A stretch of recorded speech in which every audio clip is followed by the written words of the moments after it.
Exactly. Thank you. This item 6 is the results of our 16-17 audit plan. And typically we don't present this in November, but because we've had the transition for the new audit committee schedule, we will be reporting this here today, but going forward, we won't have it in November when we do the financial statement audit. It'll be on a calendar year, so we'll report it to you in like the April timeframe. So I have with me today Mike Dutel, who's our supervising auditor over the employer audit program, and Cheryl Dietz, who's the supervising auditor over internal audits.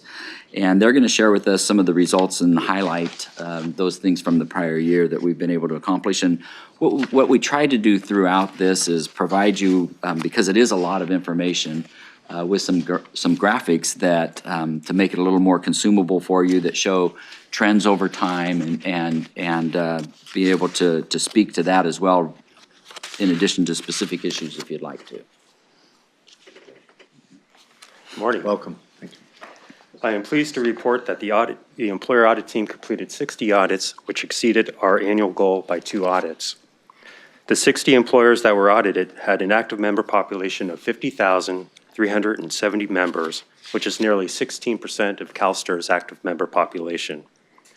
As mentioned by Larry, over the past 5 years, we completed 186 employer audits, which covered 55% of the active member population. A summary of the results, including a detail of employer audit findings, is included as Attachment 1 on pages 126 through 133. Overall, staff identified 95 common audit findings, which were placed in one of 4 finding types. The finding type that had the most findings was misreported earnings to the DB program, such as one-time payments and extra duty earnings. As shown on ARM 117, one-time payments were found in 16 audits, and extra duty earnings were found in 23 audits. The percentage of each common audit finding type slightly increased from the previous year. In total, last year we completed 45 audits and averaged 1.28 findings per audit. This year we completed 60 audits and averaged 1.58 findings per audit. As illustrated in the systemic finding graph on top of ARM 118, 29 of the 60 audits completed had at least one systemic finding. A systemic finding is a finding that's not an isolated occurrence and requires additional analysis to determine the root cause of the error. The finding most likely will result in a change to the employer's reporting process. For example, a systemic finding is found when the employer's payroll system miscoded an extra duty earnings as a full-time assignment when these earnings should be recoded as a part-time assignment. As of September 1st, 21 of the 29 employers responded to CalSTR's request to review their records and identified additional members affected by systemic findings. For these 21 employers, Audit Services sampled a combined total of 157 members that were affected by the finding. What's impressive is that these 21 employers identified an additional 4,656 members that were affected by a systemic finding. ARM 133 contains a detailed listing of the 29 employers. Sorry, Mike, I just want to illustrate the importance of that there, but I think that, you know, it demonstrates the effectiveness of our sampling methodology, and then our ability to the program area to really work with the employer to see how pervasive this really is in a reporting error there. And we were able to correct a large number of them. But the point that you made earlier about that it results in a change in the employer reporting process is because when we work with them, we're trying to get to the root cause of why was this information misreported? Because we don't want a one-time correction and then, you know, continue with reporting errors in the future, right? So we want to work with the employer and resolve that understanding and the methodology that they're using to report to avoid future problems. And so that, you know, while this is an impressive number, you're right, but it extrapolates into the future that we're hoping to avoid misreporting going forward as well. Right. Thank you. ARM 133 contains a listing of the 29 employers with systemic findings. As you can see, a majority of the findings pertain to extra duty earnings and one-time payments. For the resolution status of employer findings, 153 findings have been resolved during the year and 45 remain open, 12 of which have been open for over 1 year. As noted on ARM 132, six audits have been appealed during the year, which we received 1 appeal from the employer and 8 appeals from members. I would be happy to answer any questions the committee may have. Thank you. So 21 of the 29 have responded. What about the other 8? Is there any way we can make sure that they respond or do we just, is it just, we just have to hope they decide to cooperate with us? Right. Yeah, the program area is currently working with the district. Right now, there's nothing in the education code to make the employers review their own records based on our audit finding and to report that back to us. I believe legal is working with Mass to amend the law on that.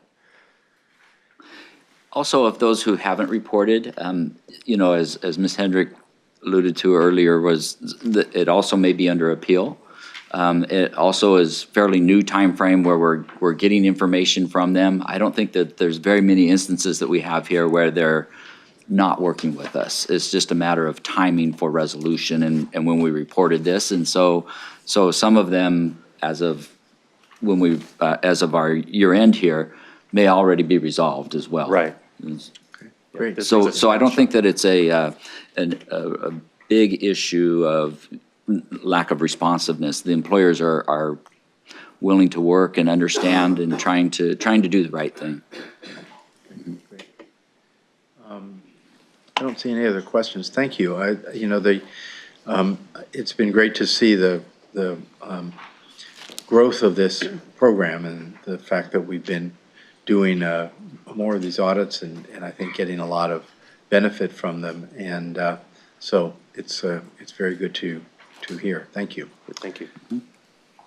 Bob, did you have any? Thank you, Mr. Chair. Just real quick. Yeah, I want to echo that. Nice job, Mike, for digging in and not just getting more of them done, because we both know that you can just do more audits without really doing good audits, right? We both know that. Yeah. But what's really rewarding to me is the extent to which you're getting the employers brought in as partners in fixing the issues. Audits can be viewed as just, we're going to come in and we're going to, we're after and find that nugget that you left off and we're going to ding you for it. And that's one way to audit, but that's not, I think, the right way to audit. You do a solid audit according to standards, but you try to make the business partner, the district in this case, a partner in the accuracy. And that, like you said, you're exactly right. And like Robin said before, nobody wants an incorrect payment. So we're all working towards the same goal. What can we do? And I like the graphics. Thanks for the pictures. Whoever did those, like ARM 118 is wonderful. You look at 157 members, and then through the employer, through their own recognition, multiplies that to be a much larger number, almost 5,000. That's what I look for, is that sort of engagement. And so I just wanted to say thank you. Yeah, thank you. Great, thank you. Okay, so as mentioned in the last committee meeting, Internal Audits completed its 2016-2017 audit plan. For this reporting period, we finalized 5 audit projects, which resulted in 1 management memo and 4 audit reports. So the audit report summaries listed on ARM 136 now include significant ratings for each finding. So I'd like to highlight a few of the audits that we performed.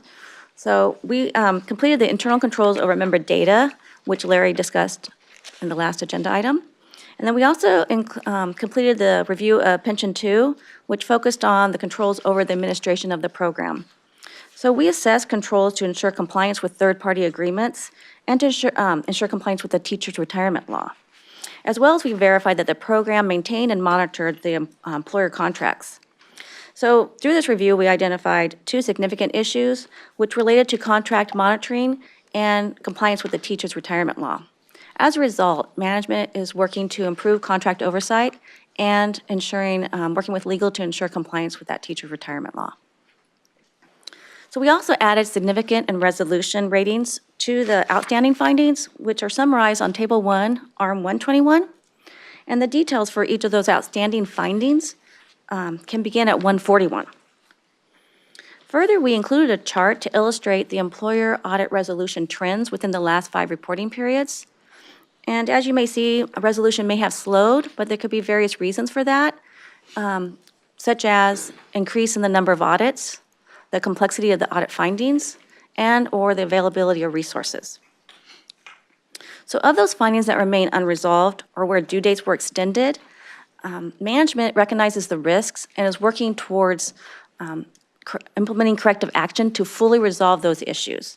And as part of our follow-up process, we continue to monitor that progress.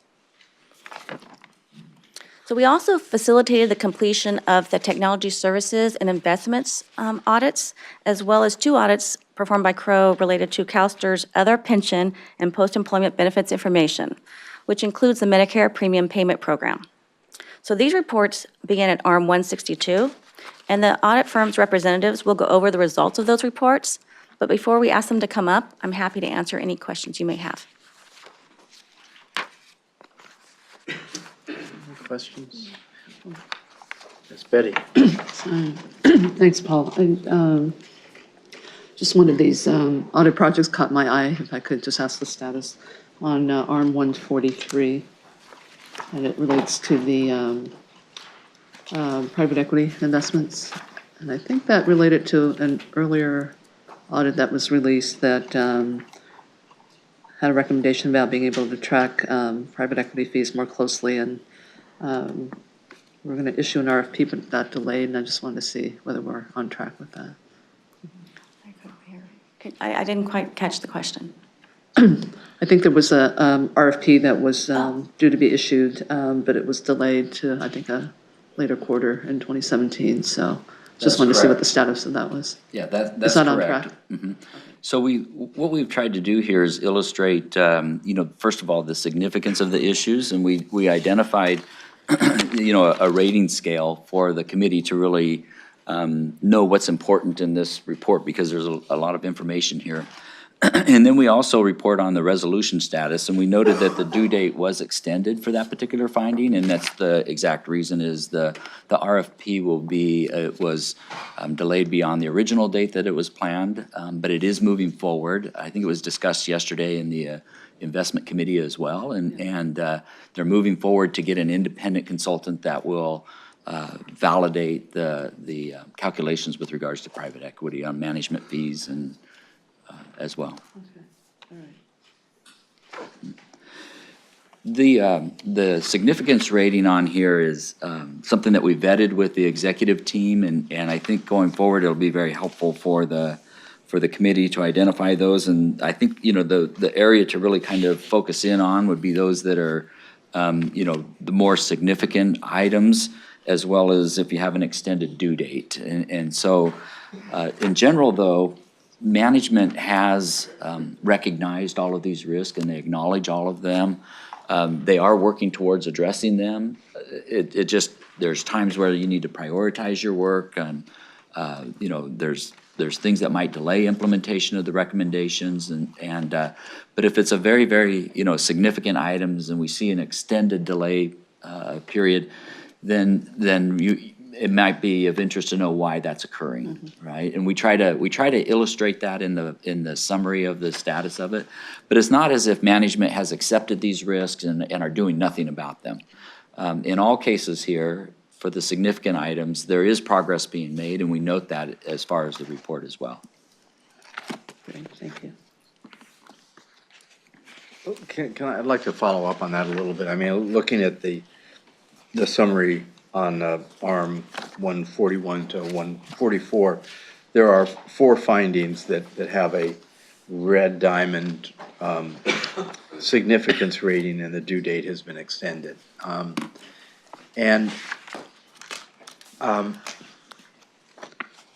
guess those are the ones that are sort of red flags to me.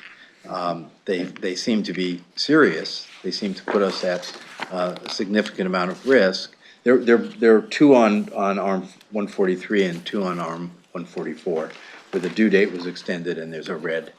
And so I'm just wondering, from the standpoint of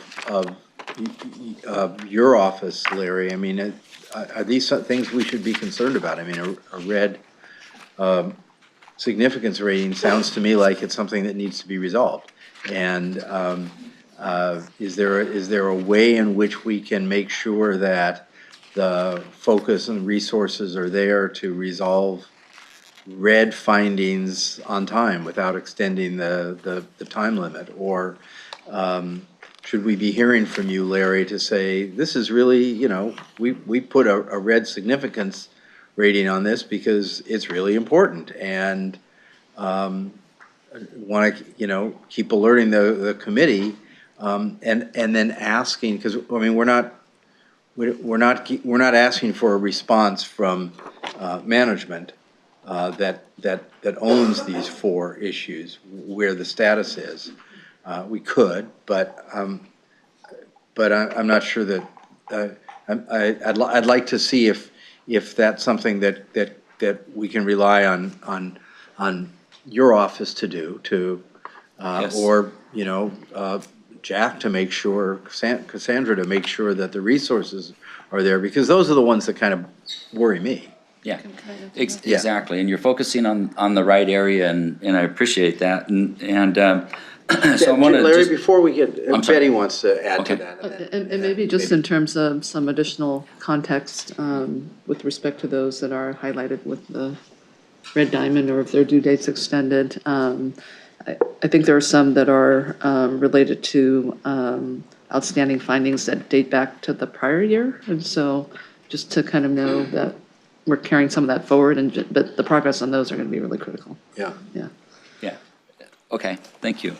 So, first of all, the significance rating is when the audit report is issued. It has a preliminary, you know, here is the rating of the significance of the finding.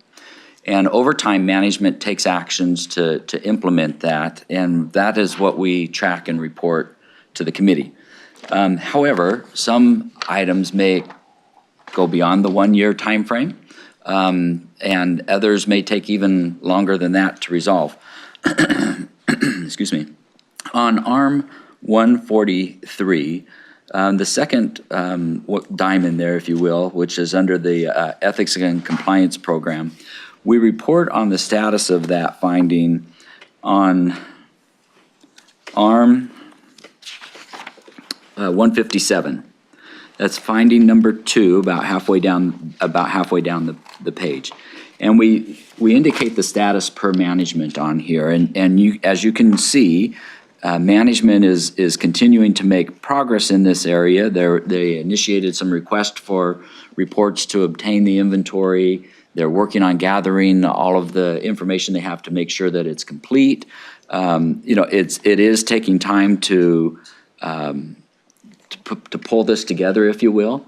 But it is something that has not, you know, it's not as if they're not paying attention to it. So it's still an important issue, we feel. We feel that it is significant, that management is continuing to make progress on there. I think what you would want to look for from me is in the summary report over here that we're providing on 122 is if there's an item that is significant that management is not making progress on, and we believe that the risk as a result is at an unacceptable level, then that's what I would bring to your attention. And is there anything that fits into that category right now? Not in these findings here. Okay. No, So- the ones that we brought to your attention just a minute ago that Cheryl highlighted with regards to the Pension 2 program, those is a new report, right? And it'll be included in this report going forward. But there's nothing that is in this report that management is not addressing and making progress on, and that is at an unacceptable level that would require audit committee attention. Okay, and so you said that the importance rating, the red, is assigned at the time of the audit findings. Does that mean that perhaps some of these, even though the date has been extended and they're not fully resolved, that you wouldn't classify them as red anymore because there's been some progress, or are we still? There's been some mitigations in some cases. Yeah, in some cases, there has been some mitigations. This is our first implementation of this, and so that's a good suggestion, though. We can look at refining it over time here and consider that, whether the status has changed over time. Yeah. I think that's a good thing for us to look at. Because it doesn't give me a lot of comfort to say that progress is being made if the situation hasn't actually improved and we're taking a lot longer to address it than we thought. That seems to me to still be, I don't give a whole lot of credit to work if the work isn't timely and hasn't accomplished what we're looking for. And reducing the risk, Yeah. right. Right. Sure, So, I agree. We need orange. We need orange. Yeah, thank you. This was, but I do think that, as our first, this is a really great start for us on how to inform the committee, and I think that those kind of improvements like that are welcomed, and we'll look at how to improve that for our next reporting period.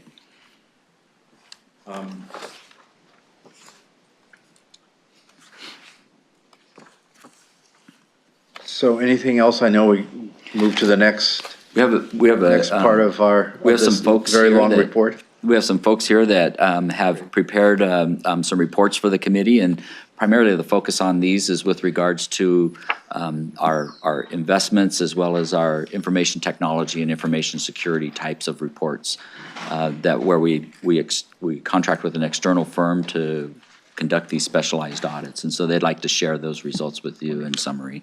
Thank you. Okay, so Grant Thornton completed the Computer Security Incident Response Plan, which will be discussed in the board closed session tomorrow as item 18.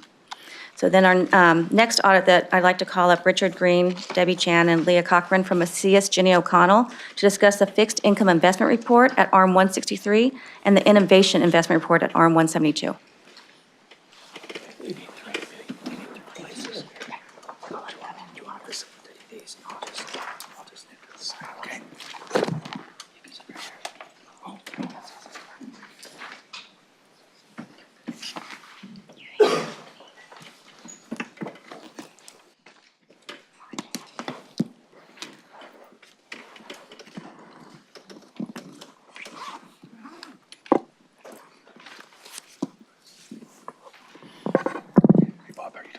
Morning.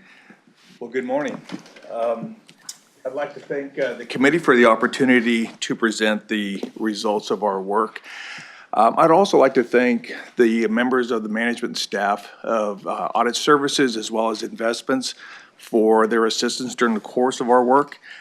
We were engaged to perform certain internal audit services over the innovation and fixed income investment portfolios. And so today I have a director, Debbie Chan, to my right, who will summarize the scope of our work, the general approach to our work, as well as the results. And then Leah Cochran, to her right, Debbie's right, will talk about some of the observations we made during the course of our work related to the internal control structure of these investment portfolios. So, Debbie?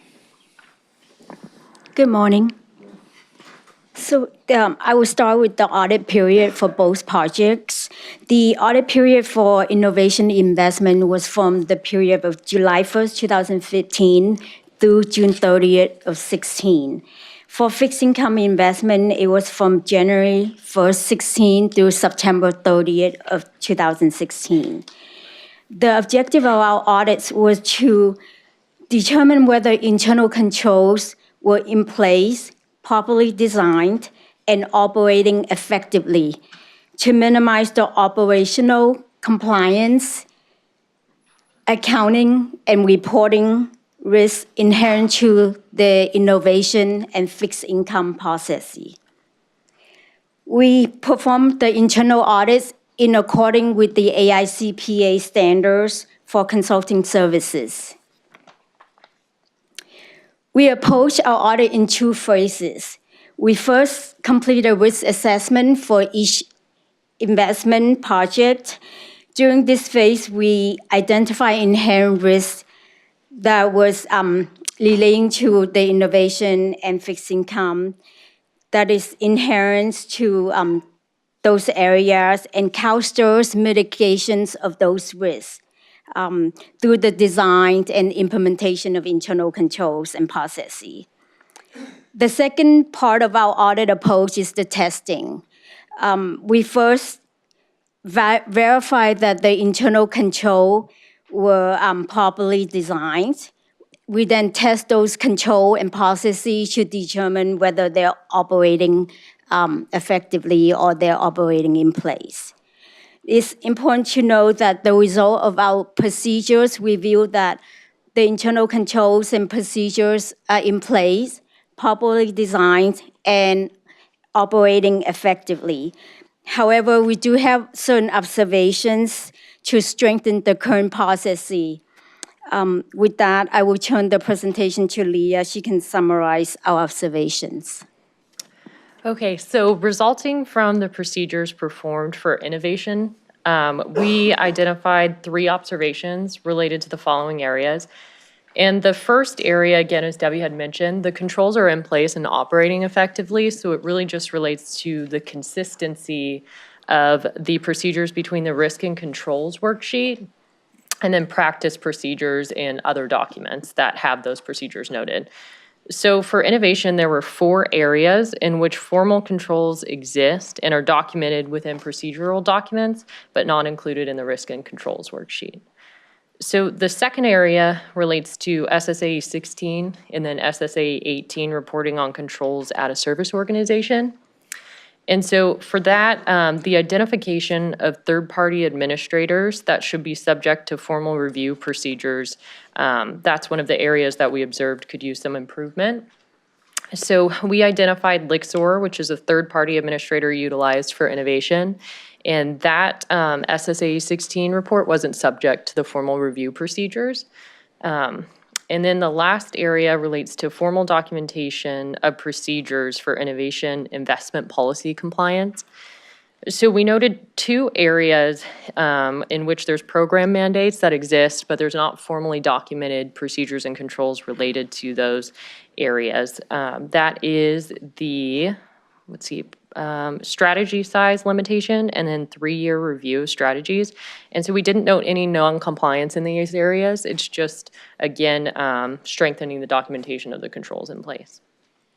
And then resulting from the procedures performed for fixed income investments, we have 2 observations, and those are similar in nature to the first 2 that we just discussed for innovation. So the first one, again, is the consistency between the risk and controls worksheet and practice procedures. And there was 1 area identified in which that can be addressed. And then for Ssae 16, reporting on controls at a service organization, for fixed income, what we identified was related to the timeliness of the review that occurred. So 1 report for a third-party administrator that has an impact on fixed income was reviewed 5 months after the report was received. And so again, this is strengthening the procedures to make sure that they're reviewed timely. So overall, management occurred with all of the observations that we noted and indicated that the risk and controls worksheets will be updated related to the areas identified. And then they also noted that receipt and review of Ssae 16 reports is a CalSTRS initiative, and that the enterprise risk management team has agreed to lead the organizational efforts supporting monitoring and reporting as it relates to collection and review of those reports. So at this time, we would be happy to answer any questions that you have.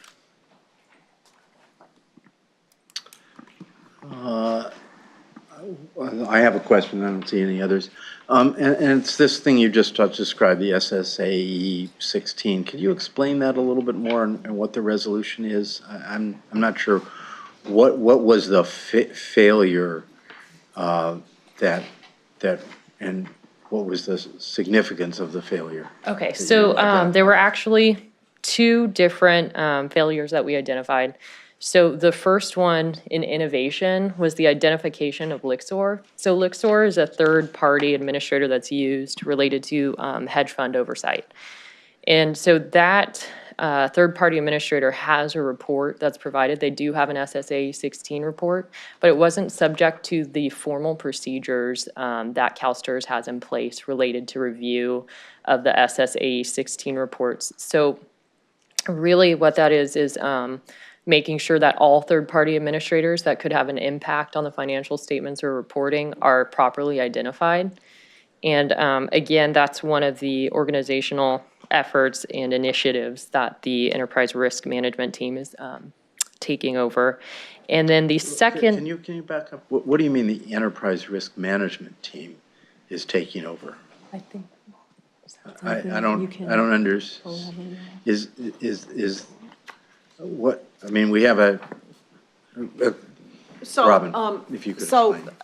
We rely on many external service providers as an organization. And so where there are financially significant systems, we contractually require those service providers to present us with information around the controls that they're relying on so we can get comfort in our own reliance on them and their controls.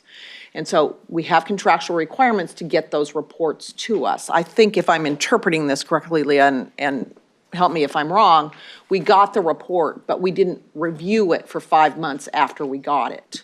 So the problem there is that if there was a gap in controls that would impact our ability to do accurate financial reporting, we wouldn't have noted it in time to get it remediated due to that lapse in time frame. So it's your responsibility? It's not our responsibility To to review. do the review, but what we are working with many areas on is getting an inventory of those service providers, and we are finding that that's a very good thing to be doing.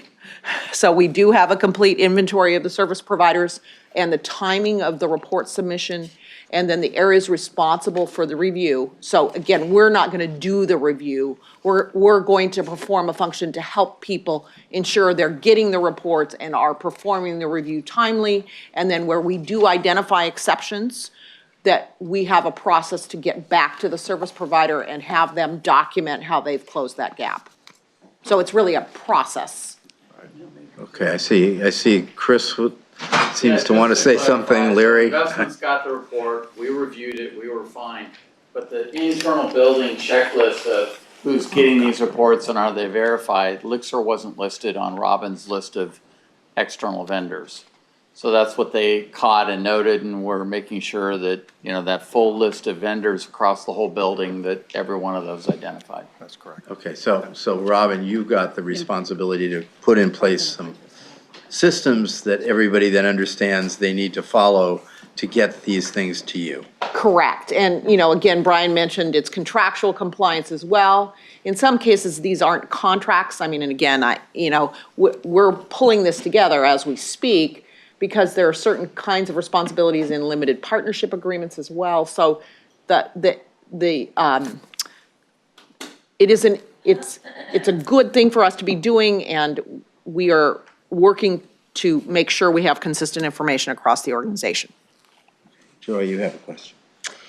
Yeah, just related to this issue, the gap was identified in your review of the innovation and fixed income units, but it sounds like you're looking at this comprehensively across the investment unit and across the organization. Right, it's to make really sure across the everything's- organization, because I think there were some comments similar to this noted with Pension 2, where again, we're relying on 2 different TPAs, and we rely on their controls. And so the question is, we have a responsibility when we rely on those controls to make sure they're operating, and these are the kinds of tools that we use to verify that.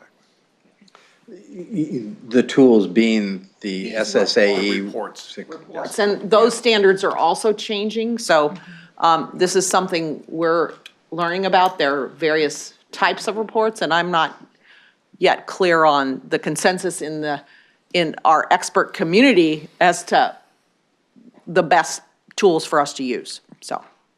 Bob, maybe you have some thoughts on best tools. Yeah, just super quick. So, Leah, you said there were a couple of these instances, is that right? So there were 2. So the first one was Lixor, which was, again, the one that was reviewed by the investment group, but wasn't subject to the formal review processes and procedures. And then the second one was a timing issue. Okay. And that was in fixed income. Got it. So if the first one in investments, one out of how many? I just trying to get a handle on how big this is, right? And so was it 1 out of 3 or 1 out of?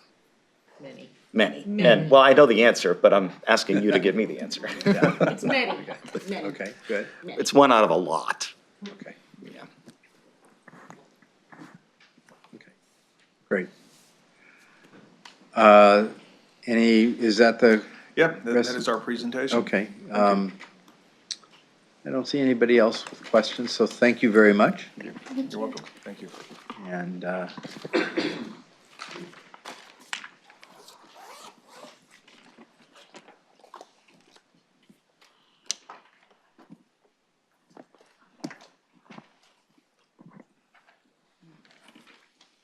Okay, next I'd like to introduce Oris Dearman and Nita Nafis, from Grant Thornton, who performed the review of Information or Technology Services Backup Management Program. And they'll come explain the results of their review.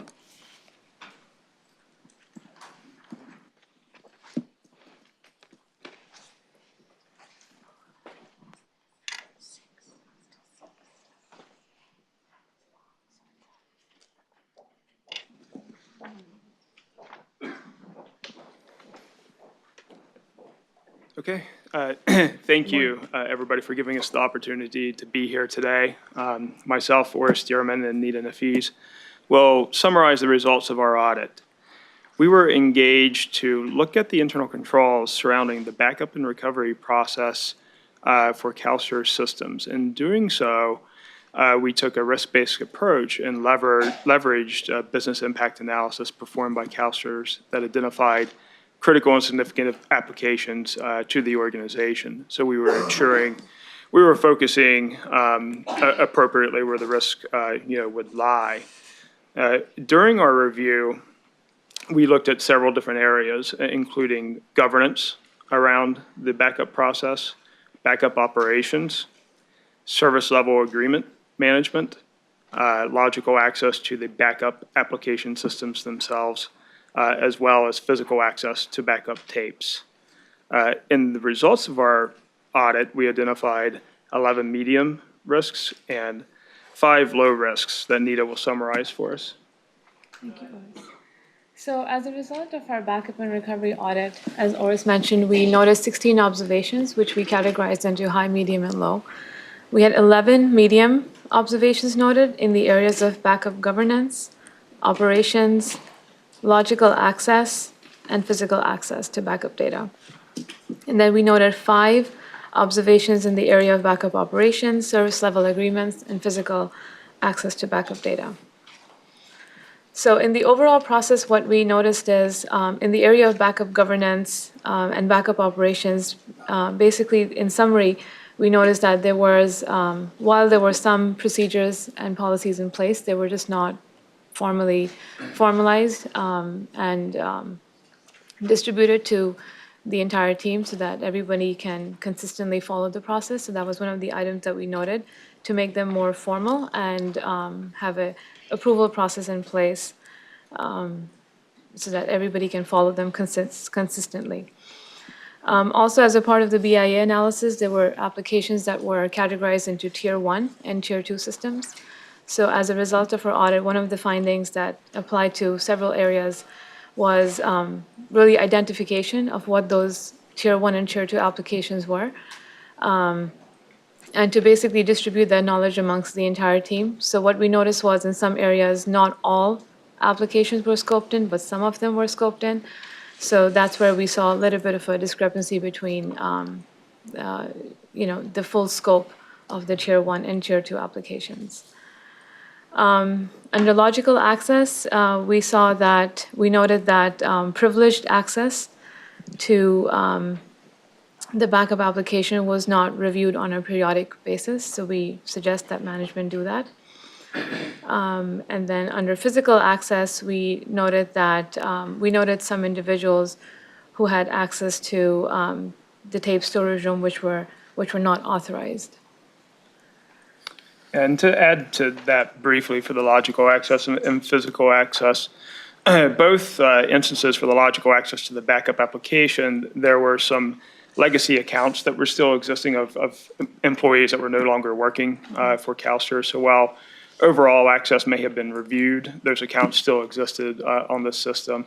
And somewhat similar observation for the physical security. So it involved people having access to a room where the physical tapes were stored.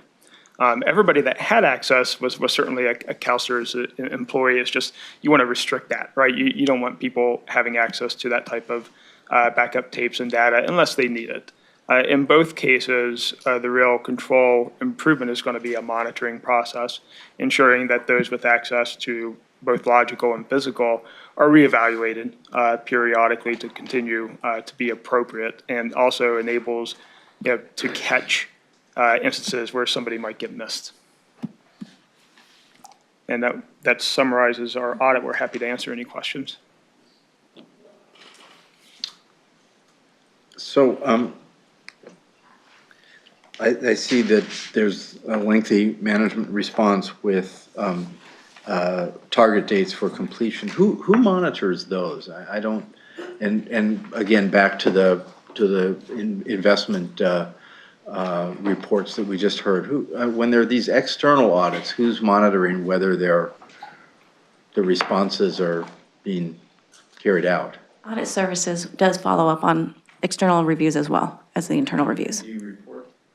Yes, those are in your findings matrix as well. They are. Yes. Okay. Thank you for that. I don't see any other questions. Then thank you very much. Thank you. All right, so next we have Matthew Conrad and Joe Chen from Conrad LLP, who will discuss the Investment Compliance Assessment Report located at ARM 202.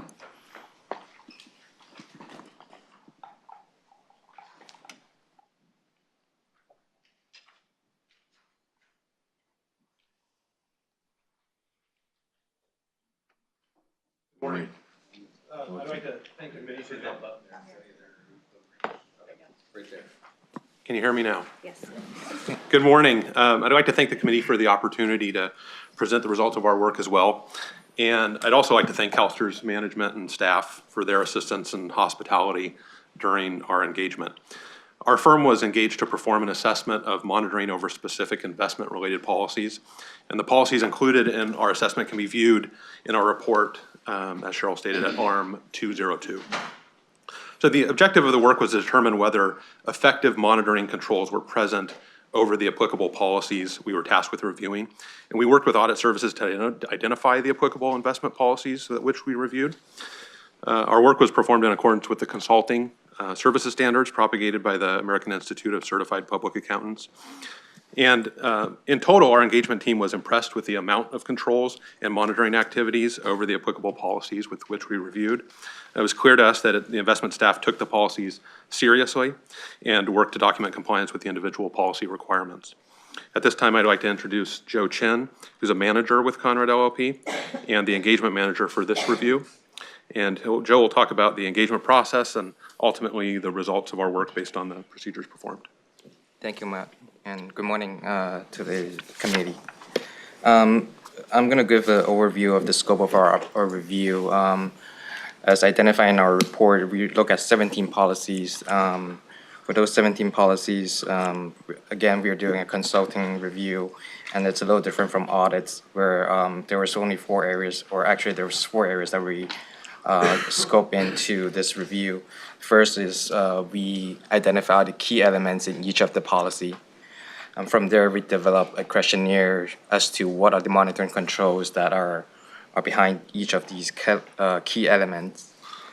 And then we're on site with the investment staff, and we conducted interviews, walkthroughs, as well as observations throughout the field work to understand as well as to validate what are the controls or monitoring controls behind those key elements. And then we also obtain examples of what we look at. And that's pretty much the scope of what our review was performed. For each of the policy that we reviewed, we gifted a rating. So on our report, we actually break it out by 5 ratings, from 1 to 5. And just a quick overview of the ratings. For a policy that has a rating 1, what it has is there's no monitoring control over the policy are in place. And we did not identify any policy that fall under that category. For any policies that has a rating 2, there was some key elements that was not in place, and we did identify one policy that falls under that category, and that's related to the California investment policy.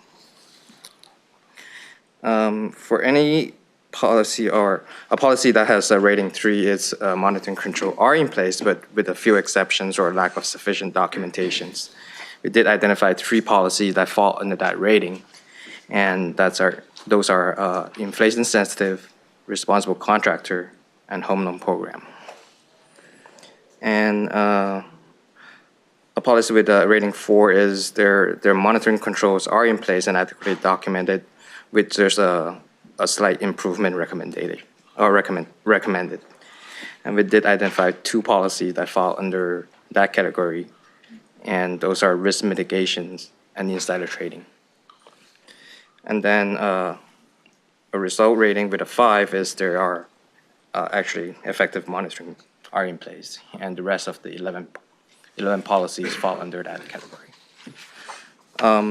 Since everyone has the report, I'm not going to go into the detail of each of the observations, but at this point, I would like to open up for any questions if you have. Well, I have one question, and that has to do with insider trading. So CalSTRS staff self-certifies to the policy, and then you say there were no other monitoring mechanisms in place or required by the insider trading policy to ensure investment staff or other CalSTRS staff do not engage in prohibited insider trading. And then you rank this observation as 4, meaning that's not that critical of an issue. Is that because you think that the policy that is in place and the procedures that are in place are pretty robust and do a good job of prohibiting insider trading, or what's your assessment? How do you get to a rating of 4? So, one of the things that we were going for is there's specific monitoring requirements in the policy, and that is the self-certification. So we identified that they were doing that, they're tracking that. But the reason it was rated as such, and it was just a recommendation, it's not something that they had to do, but we encourage them to investigate. There are some industry available compliance monitoring for insider trading or personal trading policy, software and computer programs available. And I know in discussions with investment staff, even prior to us being engaged to look at this, I think they had been asking some of those questions and trying to develop some more robust monitoring and controls. So that's what was rated as such. No, I know that's the case, but I was sort of, so you're saying the self-certification you think is working well. The self-certification itself is working well, but then you're suggesting that maybe staff could look at other policies, procedures, software, et cetera, to improve the policy against insider trading. Yeah, and we're always looking at layers of monitoring. In this case, there's one, but it's working as designed, that one layer. I believe it's working as designed based on the way the policy is written, correct. Okay. Joy. Thank you. So your report indicates that there were several asset class policies that you didn't review, real estate, fixed income, et cetera, because the internal audit department had facilitated separate reviews. So is that something that just happened recently? So as you noticed, we just recently did the fixed income and innovation, and they do an end-to-end process. So they're the life of a trade. So they would look at this compliance. Okay. So those are the ones that have previously been reviewed from that end-to-end process. And then Like from MGO, who just came up and discussed those. Right. Yeah. But so real estate, global equity, and private equity? Yes. The prior year, okay, thank you. And then the 17 policies that you did review, that's not the entire universe of policies So we that were, remain. Paul, go ahead. If you go into CalSTRS.com, there's a list of investment policies, and that's where we gathered those. And there was a few other investment-related ones that they included as well. Okay. So when you exclude those other asset classes, there are only 17 remaining investment policies to review? Correct. Okay. All right, thank you.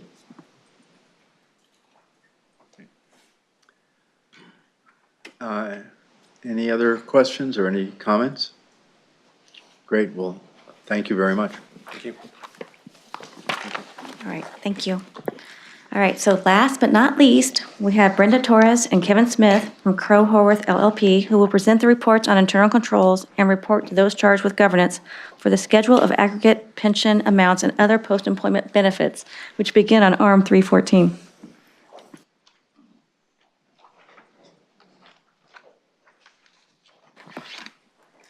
Thank you, Cheryl. Sorry, let's get organized just a minute. I told you we'd be back.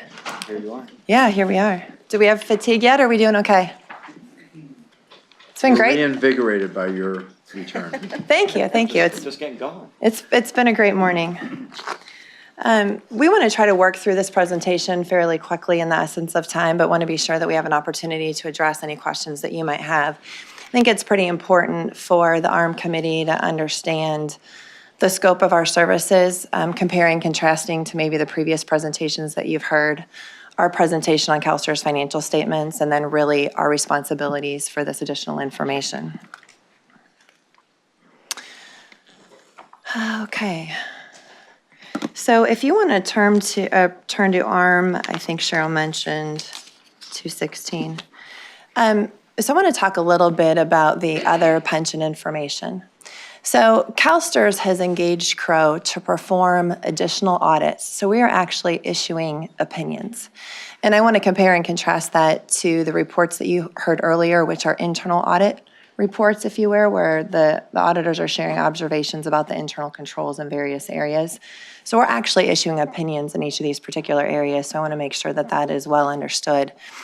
When we audit CalSTRS financial statements, if you want to consider, and when the financial statements are presented, you think about the statement of fiduciary net position, there are 5 columns represented in that statement, but we only audit the total column. So we're opining on those financial statements as a whole. So the schedules and the notes as a whole.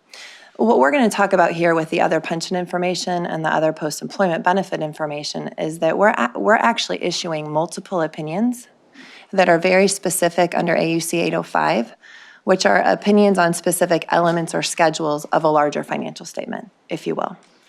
For the other pension information, Crowe has been performing this work. I think this was the 4th year in which it's been performed. And just a reminder, this was really as a byproduct of the implementation of GASB 67, but furthermore, really GASB 68, to assist the employers and their auditors to make sure they had an opportunity and the appropriate audit evidence to make the journal entries and for the auditors to place some reliance upon the employer's proportionate share of the net pension liability of the state teachers' retirement plan. So the other pension information is all around the strip. When you look at the schedule of proportionate share, which can be found, it's a very long schedule. It's on page ARM 221 to 250. We are opining on that particular schedule as a whole.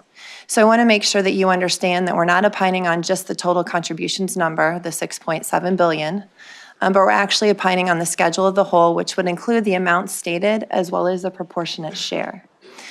If you think about that in comparison to CalSTRS financial statements, if you look at total contributions, one might debate the materiality of total contributions to CalSTRS as a whole if you think about the statement of changes in fiduciary net position. This certainly expands the scope of our work as auditors since we are issuing a specific opinion on the schedule as a whole. And so we perform these audits under generally accepted auditing standards as well as government auditing standards. So for each opinion that we issue, we've got to assess the risks management's control. The same responsibilities still lie with management's responsibility to prepare those financial statements and our responsibility to make sure they're not materially misstated. but materiality certainly does come into play here. When you look at the schedule of aggregate pension amounts, which can be found on ARM 251, there's quite a bit of data that's reported on this particular schedule, but we don't report on the schedule as a whole. We actually are issuing 3 different opinions, as noted on our independent auditor's report. So we issue a separate opinion on the total net pension liability as of the end of the year, and then the total deferred outflows of resources and total deferred inflows of resources. So if you think about the other pension information collectively as a set of schedules and amounts, Crow is actually issuing 4 separate opinions. Any questions on that? All right, now we're going to get to our favorite. Other post-employment benefit information. So this actually relates to the Medicare premium payment program. So again, if you go back to CalSTRS financial statement, I think this is maybe the 4th column on those particular financial statements on the statement of fiduciary net position. And as we spoke earlier in our presentation, CalSTRS implemented GASB 74 for CalSTRS basic financial statements. And I think we communicated earlier in our presentation that the Medicare premium payment program as a whole is very immaterial to CalSTRS financial statements. So when CalSTRS approached us and engaged us to perform additional audits under AUC 805, we actually are issuing 6 different opinions, if you will. It significantly changed the scope of our work. And I feel pretty confident to make the statement that all of the work that we performed for the Medicare premium payment program would not have been performed for CalSTRS financial statement audit as a whole, because it's that immaterial. So I think that's important for all of you to understand as members of the ARM committee. So the first item is there are actually 2 schedules of proportionate share as a part of the other post-employment benefit information. And when you get into the notes to those particular schedules, management does a really good job of it explaining the rationale behind that, so I'll try to do my best. Management wants to be very clear that it's the employer's responsibility to set their accounting policies. And so as the employers need to adopt GASB 75, management really, I think, contemplated a couple of different ways as to which the employers might want to go about doing that. And so due to how the Medicare premium payment program was established, who participates in the particular program, it's now a closed program. I think there were a couple of schools of thought as to how the scheduled proportionate share or how that actual net OPEB liability, if you will, should be allocated.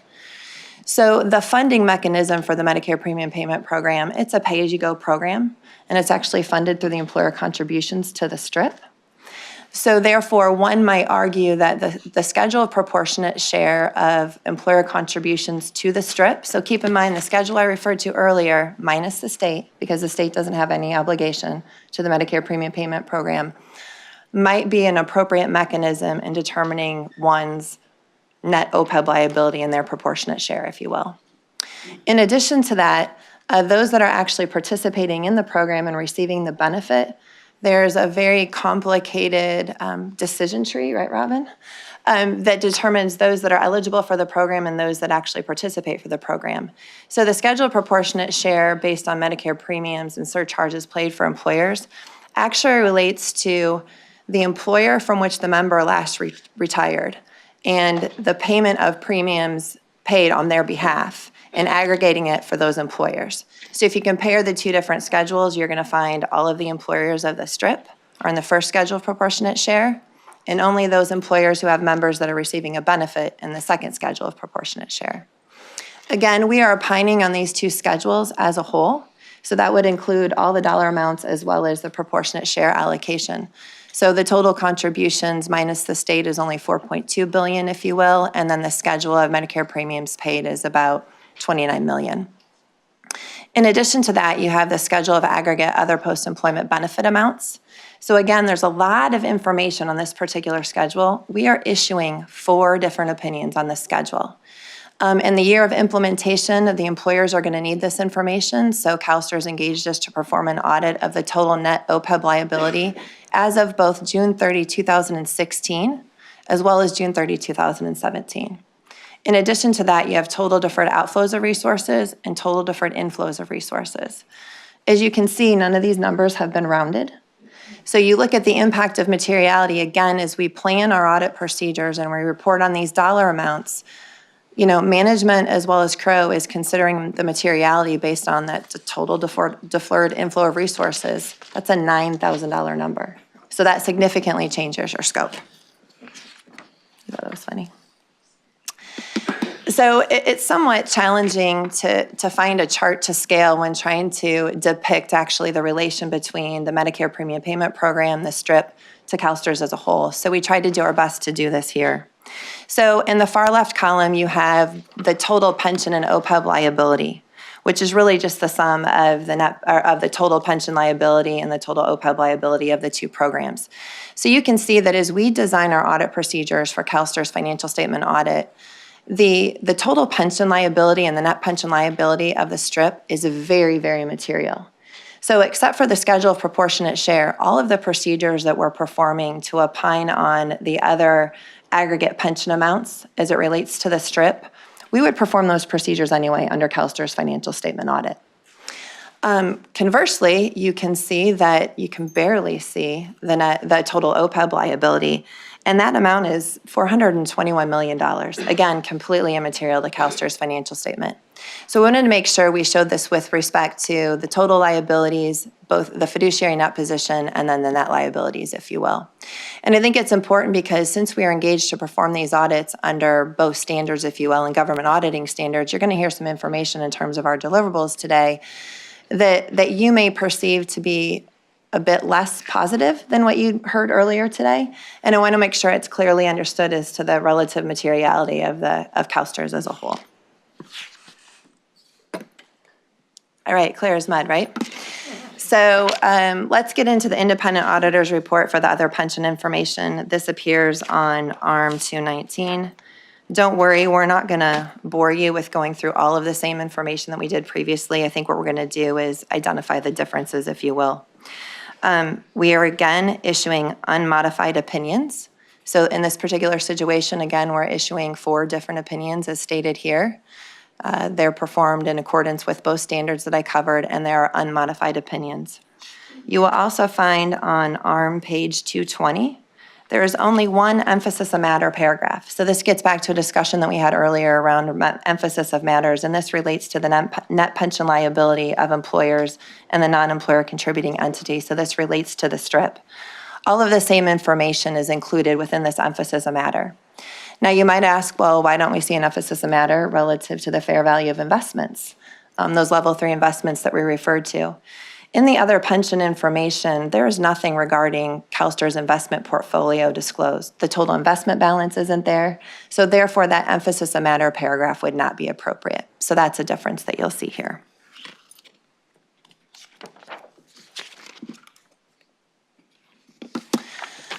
Okay, required communications to those charged with governance. If you want to turn to ARM page 316. And again, I'm just going to highlight a few items for you. All of the same communications that we provided previously to you as it relates to CalSTRS financial statements are certainly applicable. There's nothing, new to report in this particular area. The one item that is new that I do want to cover is actually on ARM 321. And this is going to be a little bit confusing, so please bear with me if you don't mind. Since the inception of performing these audits, we need to evaluate the results of each of our particular audits, if you will. So back in June of 2015, so think about when we did that audit in June 30th of 2015, the net pension liability was actually overstated by $380 million. And that really had to do with the fair value of investments for CalSTRS was understated by the same amount. And management needed to waive an entry relative to that. So why that impacts this particular schedule, if you will, it actually has to do with the deferred inflows and outflows of resources. So if you look at the deferred inflows and outflows of resources as disclosed in the financial statements and as depicted on that schedule, there's actually an amortization schedule over 5 years as to which CalSTRS must amortize those differences between the actual rate of return and expected rate of return, if you will. So we actually need to carry that audit difference forward until it's fully amortized. So there's a waived adjustment here. It's clearly immaterial to this particular schedule and to this information, but it's important to communicate it to you as those charged with governance. And that's what's depicted in ARM 321 under the uncorrected misstatements.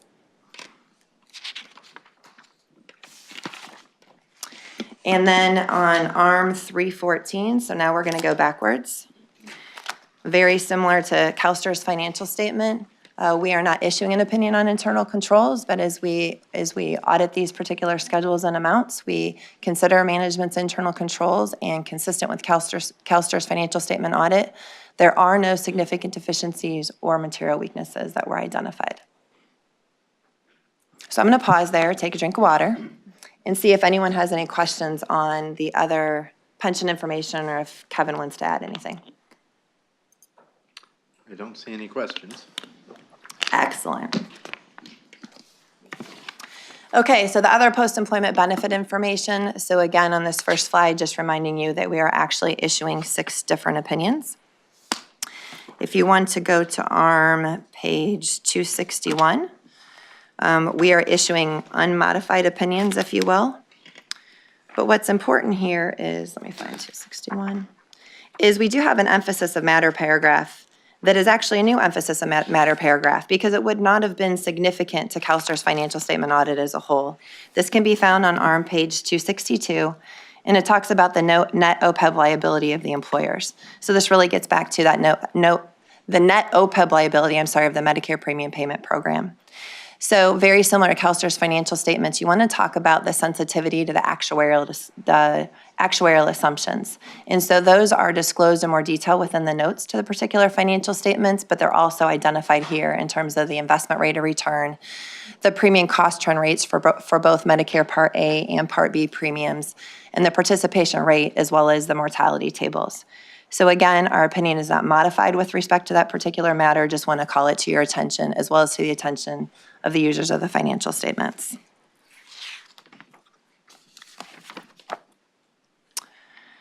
We're now going to go to required communications to those charged with governance, which begins on ARM 327.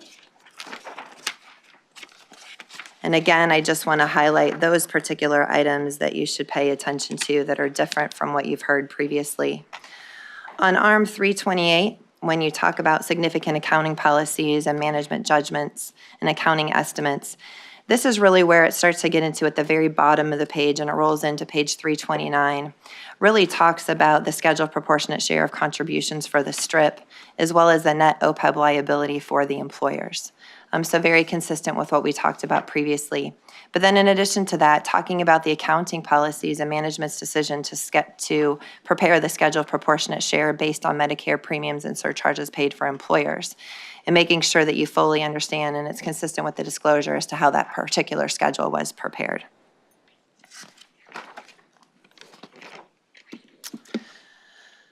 Okay, in addition to that, the corrected and uncorrected misstatements. So again, if you go back to the discussion relative to materiality, we did have some particular findings in this area. So we did have one corrected misstatement. So again, as I talked about earlier, it's management's responsibility and our responsibility to look at each of the 6 opinion units, if you will. So I believe that management may have interpreted the schedule of aggregate other post-employment benefit amounts as a particular schedule versus each of the elements that I spoke to previously. So that $9,000 number, if you will, in draft 1, that number was 0, and management classified that amount as being immaterial, when in fact, because we need to issue an opinion on that particular amount, it was 100% incorrect. So I would say $9,000 is pretty immaterial, but when I'm issuing an opinion on $9,000, the materiality threshold is actually pretty small, if you will. So management did entertain our feedback and booked that particular entry. So we were required to report that as a corrected misstatement. There's lots of smiles here, so I am glad I'm entertaining. In addition to that, the uncorrected misstatements, this is actually a little bit more challenging. So the net OPEB liability as of the beginning of the year is overstated by $2.4 million. This actually has to do with how CalSTR's manage the program as a pay-as-you-go. And in essence, they were actually prepaying those premiums for the following month So there should have been a prepaid asset that had been recorded. Management adjusted this because when you think about the schedule of premiums paid, you wanted to make sure you appropriately reflected 12 months worth of payments, if you will. So as a part of what they did from a financial reporting perspective, and we agreed with this, it actually resulted in a misstatement on that net OPEB liability at the beginning of the year.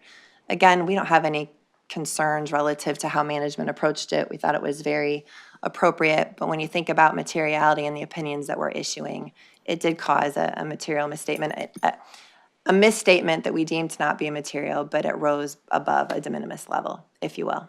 And so management waived that entry.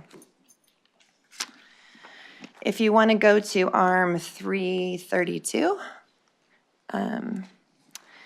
I want to talk a little bit about significant difficulties encountered during the audits, if you will. And this gets back to, these schedules and amounts, they were new. They were new for management. They were certainly new for Crow. I will tell you that from our perspective, management put together a very robust plan to pull this information together. I think they had anticipated the ability to get information from other parties to support the financial reporting, and I think it proved to be much more challenging than they had originally thought. And so, as management may have struggled with pulling together that information, I can tell you from an audit perspective, it certainly created its challenges as well. So we just want to be very open and transparent to you relative to the effort that was expended by both management as well as the auditors to opine on that information. And then last but not least, we are going to get into on ARM page, let's see here, 323. It's the report on internal controls. And, this one is, I think, a little bit more, or 323, I apologize, a little bit more challenging. So I'm going to sit here as the auditor and let you know that we issued a material weakness comment relative to the other post-employment benefit information. And for all of you, they may not feel very good, right? And it probably doesn't feel very good to management. What I want to make very clear, I would say that we want to make very clear, is that when you think about management's responsibility and internal control framework over CalSTRS as a whole, we articulated to you earlier there are no significant deficiencies or material weaknesses. I tried to show you a graph to clearly identify for you that the Medicare premium payment program is immaterial to CalSTRS as a whole. So what that tells me is management did have the appropriate controls in place if you think about the historical financial reporting for CalSTRS. But with the implementation of GASB 75 for the employers next year, management has elected to prepare these schedules. And in doing so, again, it was a very challenging effort. And through that effort, we look at the internal control framework, not at a point in time, but for the entire period as to which we're auditing. And they did have a material weakness. I would ask all of you maybe to consider my opinion, which is this. I wouldn't be alarmed by this. This isn't something that would keep me up at night. I wouldn't walk away from this meeting focused on the one material weakness that Crow commented on. I would really ask you to focus on the good work that's been done by management and the very positive results that we have presented with all of the opinions that we've issued, because they've really done a stellar job. But the standards require us to evaluate materiality differently for these particular schedules, and under government auditing standards, we evaluated this as a material weakness. So with that, we will entertain any questions, because I'm sure it was clear as mud. I don't see any questions. Bob, would you like to comment at all on what we've just heard? Is this what you were waiting for? I've been waiting. You've been waiting, okay. Go ahead. Thank you, Mr. Chair. So I've got a list of things to go through. I'll go through them pretty quickly here. First is on ARM 20. You don't need to turn these pages. I'll just say the issue date of the report was September 29th, 2017. And I think that's notable because that's fairly soon. In fact, it might be the soonest. I can't remember a sooner one, but I don't have much of a memory anymore. But so is that the soonest one? Yeah, it is. So that might feel conflicting with my comment about difficulties during the audit. Yeah, correct? no, not at all. No, so I mean this to be a compliment, right? So the auditor got the work done, got the statements issued well on time, and it doesn't always go like that. I don't know if you remember a few years back, gosh, Paul, it might have been before you, but we weren't sure we were going to have them for the November meeting. But So this is just really outstanding. However, without staff providing accurate information to the auditors, that could not have happened. So that tells me a lot. Just, it seems like a simple thing, an issue date, but it tells me a lot. So thank you to the staff who provided the auditors with the information they could do. Second, I'd like to comment on the MD&A. I know people don't like reading MD&As. I do. This was a really useful MD&A. Management took a lot of time, clearly took a lot of time, and a lot of effort went into writing a transparent, thorough, but yet readable MD&A. You really got a sense of what's going on at CalSTRS by reading the MD&A. And I thought it was just a delight to read as an accountant because it made it easier, I thought. So whoever was did the workmanship on that, hooray and booyah for you. Next, corrected and uncorrected misstatements. That's also easy to overlook, which is, how do you not have any misstatements? Now, the auditor's job is to, cajole you or convince you to make these adjustments to make the auditor happy, and that's why there's two categories, uncorrected misstatements and corrected misstatements. They didn't find any material. I'm sure there was dollars in here and there, but that's pretty notable, that the information that management provided to the auditors to go to work on was really close to what they wound up in at the end. You made that statement. But I just wanted to reemphasize that. That doesn't happen without a lot of hard work on the part of management to nail that out. That material weakness, I have already forgotten it. Moving on. I'll get there, Mr. Chair, I'm working on it. So I'd like to, now internal audit, Larry and his staff. I really like these graphics. These really helped me a lot, especially the heat map on, oh, Larry, I'm digging this heat map. Mine isn't in color because I'm not worthy of color, but that's great. On ARM 340, there's a heat map. I just love these heat maps because what they do is they give the board a real sense of what are the urgent areas that need to be audited, a schedule of when we're going to audit those areas. You can just put your eyes on it and say, hey, this is useful. Because when you're getting a big pack of materials, it's hard to tell exactly what's important and what's not. So Larry and his team really put forth an effort to try to make these things digestible to you, and as well as giving you those rankings that he had and say, these are the important things and these aren't. That's really workmanlike effort. All right, a couple more comments for the auditors. May I ask you some questions, Ms. Torres? Of course. I didn't think you'd say no. Okay. Can you describe management's tone at the top with respect to financial reporting? Wow. The tone at the top is just impeccable with this organization. I think the understanding of the importance of the internal control framework, how soundly they take ethics. You think about the accuracy of financial reporting. I think there's a lot of support from the top, and I would say that covers all of the business units within the organization and the leaders of those business units. I would also say that you talked about the tone in the top. What I'll go on to say is I think it resonates through the entire organization. I think I stated earlier in our presentation about the number of inquiries that we make across the organization. We talk to a lot of different people with various experience levels, a lot of different roles and responsibilities. I would never want you to think that we only talk to the key executives. We make a lot of different inquiries, and I will tell you that I think that tone is pervasive throughout the organization. It starts at the top, but it resonates throughout the entire organization. Thank you. My next question relates to the work you've done with gaining an understanding of management's internal control system. My question is with respect to management's knowledge of their own internal control system. Would you discuss with us, please, your understanding of management's knowledge of their internal control system? Yeah, absolutely. I think this has been an area of significant improvement over the 7 years that we've been here. I think someone mentioned earlier that we, in our first couple of years had some material weakness comments. I think they're very, very knowledgeable about their own internal controls. Certainly as it related to the Medicare premium payment program, that resulted in something a little bit different. But when you think about CalSTRS financial statement audit, we would think there were no particular issues.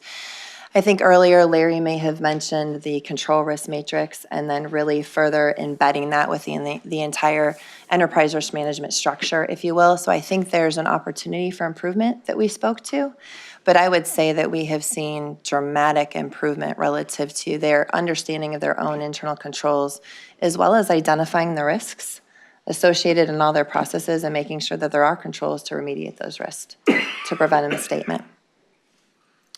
Thank you, Mr. Chair. I don't have anything else. Great. Any other questions on item 6? Bob, you actually jumped the gun a little bit. The heat map is on the next item on our agenda, but which is fine. I'm always happy to have you talk early rather than late. So we know what you think about the heat map when we get to the next item. But I appreciate it. And I guess I just have one question on the material weakness. So I understand Bob's already forgotten about it, so I can't ask him about it. But I understand it's not, it's an immaterial material weakness, if you will. But I mean, are we going to continue to see it? I mean, I guess it doesn't matter whether we continue to see it, but.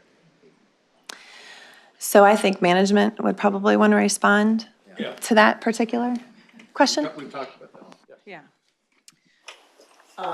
So I think all of us want to make the process easier because the process was challenging, as Crow pointed out. I mean, it is a process that is ripe for improvement, and we want to make those improvements. So I want to make sure I say that, because I think there are some things that we can do operationally that will help us run the program more effectively, so there's value to CalSTRS in terms of those changes. I am hesitant to say that it will go away, because the dollar threshold is such that the cost of making it bulletproof, as one would colloquially say, is probably not worth the value that that would provide. Okay, great, good, thank you. Okay, so well, just a time check. We're at 11:30 already, and we have 4 more fairly substantive items on the agenda. Yeah, we have the risk assessment, the audit plan, and then 2 compliance issues. So I'm wondering whether we should try to take a quick break, but a very quick break, because I know we have to have lunch and then back to other committee meetings this afternoon. So can we do like a 5-minute break? And I'm gonna be back in 5 minutes, and hopefully the rest of us will be back in 5 minutes.